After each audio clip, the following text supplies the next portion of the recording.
One of our sons, basically first word or one of the first 5 words is scone. Like we Oh have my gosh. pictures of him as a little baby just crying for scones.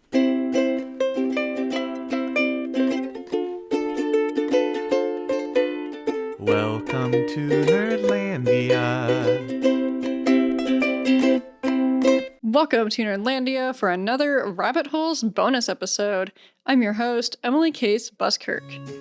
Today, we're talking all things scones with Jon and Sam, the owners of Slow Your Dough in Lincoln. We discuss flavor combinations, how to recover from baking fails, and of course, our favorite scone puns. Well, thank you for being here and welcome to the podcast. Firstly, how'd you get started and why scones in particular? I've been in the food service for about 15 years now. Okay. And doing a lot of stuff like cooking on the line at like La Paz, a lot of local places.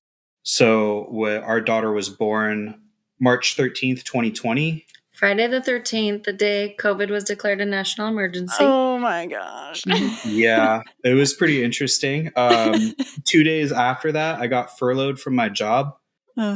And so I was really excited to take care of a newborn baby. And then I found that newborns don't actually do much of anything except for sit there. They're not conversational yet? Yeah. It's like, why aren't you talking to me? Why aren't you walking around helping me do stuff? So it was kind of an idle hands situation where in my years of working in restaurants, I never really got into baking very much. Mm-hmm.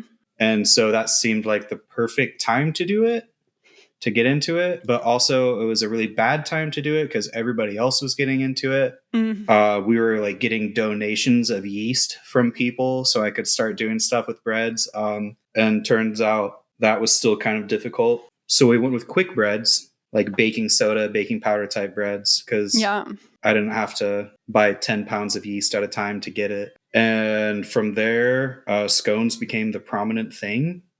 Because you don't need yeast for scones. Yeah, it's a quick bread. So it just like happened.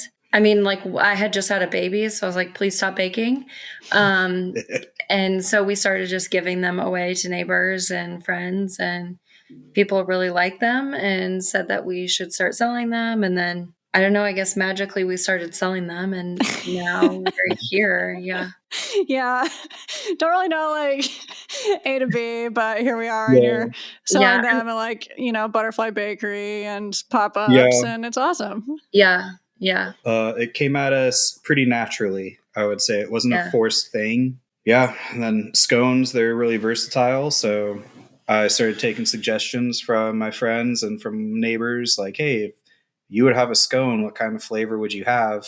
And they just started tossing a lot of weird flavors at us. And I just kept trying to make them. And apparently they're good because people keep getting them. So, I mean, my own review is that I never had a good scone until I had something from your stand. So we like that. We've heard that. Cool. We've heard that before. Yeah, that's really cool. Those are actually delicious. And it makes a whole lot of sense that you come from like the food service industry and the savory side of things because, I mean, it's just the flavor combinations that stick out to me the most. And also, they're like super moist and delicious. But what do you think sets apart like a good scone from a bad one? We get a lot of people that say they don't like scones because they're really dry. And we try to tell people ours are not dry like a typical scone. So I would say like, I guess definitely the drier. The consistency. And like the consistency definitely makes a good scone. We took a lot of time to figure out like our ratios and proportions and how we make them to figure out how to get them looking nice because we always do the triangle. Some people do like a drop scone. And so ours always kind of look uniform. That makes sense. Sorry, now I'm thinking of Great British Bake Off. Like, I think that I like to think that they would be like Paul approved or Peru approved. Yeah. Thank you. So what are your favorite flavors at the moment? Because the flavors are definitely something that stick out to me about Slow Your Dough. Our most popular is lemon blueberry and bacon cheddar. Delicious, both of them. My favorite, I love the Parmesan dill and the white chocolate raspberry and maple pecan. I would say like those three are probably my favorite. I mainly, believe it or not, I don't eat a lot of scones anymore. Yeah. But if I were to, I like the caramelized onion and goat cheese scone Oh, yum. Yes. That one's really good. because it's a good dipping scone if you got like a real good creamy soup or like a tomato soup or something. Yeah. We both don't eat scones very much anymore. I can't kids- imagine why. Yeah. Our Yeah. kids eat a lot of them Yeah. for now. We'll see Kids how eat a lot that of goes in a scones. couple years, but they might get tired of them. Yeah. Yeah, it'll be interesting to see how that works out. Yeah. They're probably just like, oh, everybody's parents are amazing bakers, and then they'll like quickly realize Yeah. It's not exactly the case.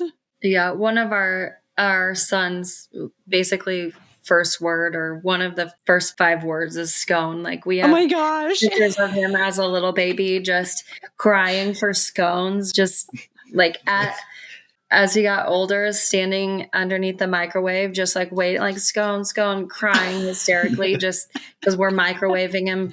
We kept frozen scones for him, so they were just always on hand, and then we'd microwave them, and he'd cry until they were ready. So yeah. yeah, it's Dang. definitely a staple in our household. Yeah. They're gonna have some bougie taste, let me tell you. Yeah, they do a little bit already. School love lunches that. might be a little difficult for them later Yeah. on. Well, then you mentioned like dipping it in soup, and that was another thing I was thinking about. Is like, do you have any preferred pairings? And I was thinking, the standard like coffee or tea, but then I mean, soup for those savory ones, that's even more amazing. Yeah, soup or like the Parmesan dill or the bacon cheddar, slicing it and using it as a sandwich on Ooh. with eggs, like my a gosh. nice breakfast sandwich. That's a big brain moment Yeah. right there. Yeah. Using the bacon cheddar scones for biscuits and gravy. Oh We my have gosh. someone that has done the bacon cheddar as hamburger buns. Yum. Yeah, so definitely have found unique ways to eat them. Okay, people are being way more creative than I am. That sounds incredible. I love that you also solicited some flavor ideas from friends. Like, what were some like really weird ones you got? And also, have there been any that you've tried that are just like flavor fails? Ooh. We tried to do one with like a peaches and cream, and that one, like the consistency we couldn't figure out. But that was quite a long time ago. I think we could probably nail it now. Yeah. The caramelized onion goat cheese was actually a suggestion flavor from one of Sam's old coworkers, and I read it and was like, yes, absolutely. We started putting chives in some of our scones last year because our new house has so many chives in the backyard. Oh, that's awesome. What else fails? Fails. We try to forget had a about ton them. of fails. Not that I can recall. You just like leave them behind. I have had a few fails, quite a few fails, and I usually just try to black those ones out. Yeah. And not think about them anymore. Give it a little rest, and maybe I'll figure out later. But most of our fails come in like the actual like baking or just having too much on our plate that we make big mistakes. But like learning experiences for sure. But in terms of like creating scones and flavors, I feel like we've done a really good job so far. We did a caprese scone last year. So we used fresh mozzarella and fresh basil, and I took sun-dried tomatoes and marinated them in balsamic vinegar for a day and just threw it all together. And that was one that as I'm making the dough itself, I'm like, wow, this sucks. Like, this is going to be bad. And then we baked it off and was like, all right, this is actually it was really good. That was one of my favorites too. That one's definitely up there. As far as baking fails in general, though, I personally definitely have quite a few, and they're never like small baking fails. They were always like 4 a.m. forgetting to put baking powder in 150 scones for hours before a market, like a huge market. So trying to figure out like, why do these scones look so weird? And it's 4:30 in the morning, so my mind isn't completely there at the moment. So I'm like, well, let's let them finish baking and I'll figure it out. And then it's like, yeah, these are just awful. Oh my gosh. Yeah. That was like 4 hours before a Love the Locals market, which is How did you like push through that? I left him, and It was probably a good idea. Yeah, and I let him deal with that on his own. Yeah. I had a little moment with myself for a while where like an existential crisis. Make a pact with some minor god or something. Yeah. Then we're good. He went home and baked more. Yeah. You made more. I think I baked them, but yeah. I don't It recall, was bad. but yeah. But I've done that on more than one occasion, apparently. And I never find out until I'm baking off the 100 and some at a time and then being like, why do these all look? Yeah. These are terrible. That would be so tough. Nothing worse than like forming your scone and then realizing your eggs are right there, not inside your dough. Mm-hmm. Yeah, I mean that's the scary thing about baking. When you're cooking something, you can kind of tell usually, and then you can like course correct. But yeah, once something is in the oven, if you've missed something like that, then I mean I don't know how to adjust that. So yeah. That's high stakes right there. Trash can and start over. Yeah, it's a lot of blacking it out. Just throw it in the trash and act like it never happened. And just move on. Yeah, no, that's good advice. I mean, we're all gonna mess up and make mistakes, so just how that goes. What markets can people find you at? Our kids go to Life Strokes Swim School. They're doing an event on May 3rd that we're gonna pop up for on May 4th. I'm hoping I'm getting these dates right. We're doing a Mother's Day market at Creative Collabs, and we're all over the place. Like we go to Union Bank place downtown in the fall and winter, and of course the winter markets. Love the locals and Wax Buffalo. We did. We kind of just go wherever we're needed, you know. Yeah. When we first started doing pop-ups, we did a lot of the Earth and Reactor Coffee Company. Mm-hmm. We do some events together with Sarah from the 3 a.m. Co. When she puts events on. We've done a few like brunch spreads for her. Yeah. So we kind of reached a little bit beyond just baking on those. You know, we did like just your classic fresh fruit and stuff like that, but we also made some like whipped cream cheeses, and we made bagels and sourdough and stuff, and threw a toaster out there for people to just do their own thing. I think I made a few jams at one time for one of them. Yeah. But really just kind of whatever market. Yeah. We'll be at the Brews at the Zoo in September. Nice. Yeah. There's a market that they're doing with that one. Whoa, that is so cool. I just went to Brews in the Zoo for the first time back in August. Yeah. For a little, like, it was my birthday and we were just trying to find like a fun thing to do. And I was like, oh my God, this is actually super cool. It's fun. So much stuff. So we went to Brews at the Zoo a couple times, and what I like maybe most about it is that you're seeing the animals at nighttime when they're like they're doing different things than what they normally do when you're at the zoo. And so we saw animals moving around that are normally sleeping, and it was really cool. Yeah, just a really like unique way to get to experience the zoo. Yeah. And now that I know that like scones are going to be there, then I'm just have to put that on my calendar. It's the market that's on, I think, September 5th. September 5th. Okay. Yeah. That one, it's so far away. It's crazy to think that we're signing up like in January and February. We're signing up for like September and October events already. But that's just how it goes. Is you're looking so far into the future. Yeah. Well, and then I was so excited. I know that you've been at Butterfly Bakery for a while. Like your scones have been there. Like how did that all get started? No idea.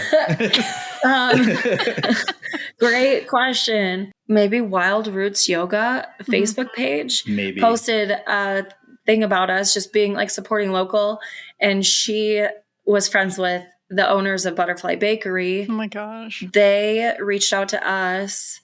It was shortly after our first event at Wax Buffalo. And it was just like a really crazy time for us. And it's just grown a lot since then. You know, like we started out with just a couple scones, and now we make muffins there. I make sourdough bread, and we're going to have a lot more sourdough items coming out. Hopefully we find some more time or people to help us. But it's a really cool opportunity that came to us and has grown into a really awesome partnership. Yeah, no, I love that because Butterfly is my favorite bakery here in town, and yeah, when I like saw that crossover event happen, I was just like, oh yeah, it's all coming together. Yeah, just the sconadipity, if I may throw in a bad pun there. Yeah, we love bad puns. It's really cool to be at events and have people come up to us and they're like, oh, you're at Butterfly Bakery, or if you've ever been to Butterfly Bakery and if you've had scones, and they connect with us without having known that we were those people. Yeah. Or someone came up and saw our logo the other day and they're like, oh, I get your scones at Story Coffee Company. It's cool that people are starting to put it all together. There's definitely a lot of people that are discovering us, but have had us before that didn't realize it, and then they see us in the market. Yeah, it's cool. Yeah, you kind of have you have your own niche and you're like solidly filling it. Yeah. But I, for one, am so happy that it exists. So. Thank you. We never knew there was such a scone following.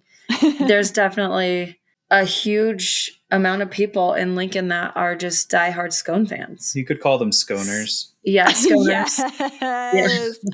A bunch of heady sconers in Lincoln. The dots I'm connecting now is I've known about your logo, but I never met you before. Yeah.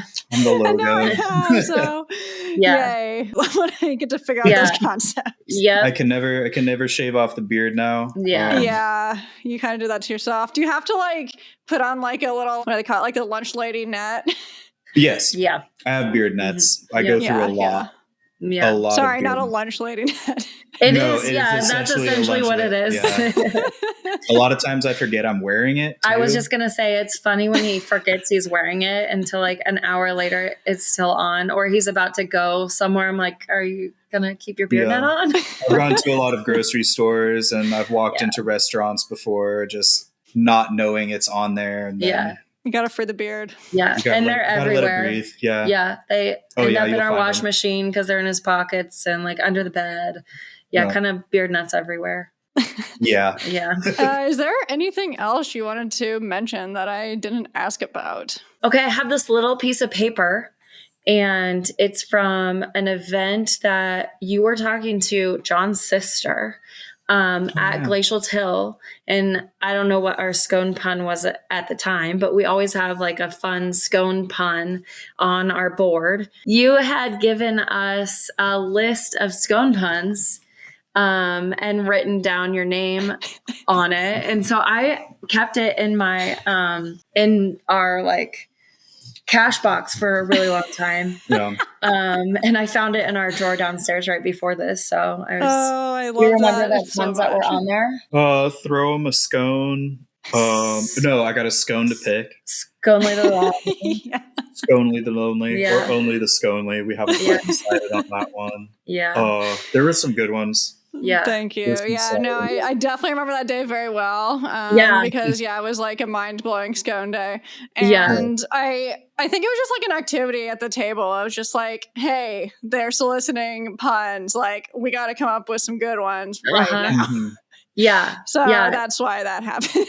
Yeah. Well, we still have that note. Yeah. Oh my gosh. I love that. I think it's made a couple of our market signs. Definitely. So yeah. We'll start shouting you out on it. Yeah. Yes. Sure. As someone whose personal life mission is to inject more puns and silliness into the world, this means so much to me. Yeah, we appreciate that. Oh, amazing.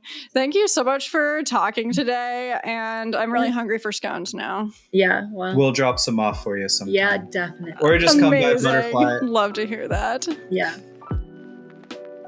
I had such an amazing time learning more about what goes on in the kitchen of this awesome little bakery. I am not exaggerating when I say that eating their scones was actually life-changing for me, so I was just so excited that they found some time to talk to me in between running their business, raising a family, and working a full-time job. Now I'd like to know, what's your favorite hometown bakery? Let me know by emailing nerdlandia.podcast@gmail.com. That's it for now. See you next time. Nerdlandia is hosted, produced, and edited by Emily Case Buskirk. Theme song and ending credit music by Keith West. Cover art by Ellen Stubbings. Additional music from Pixabay. But dividing tasks, It's basically just if you have time to do something, we are winging then it. do it. Yeah, we are 5 years in and still winging it. Yeah.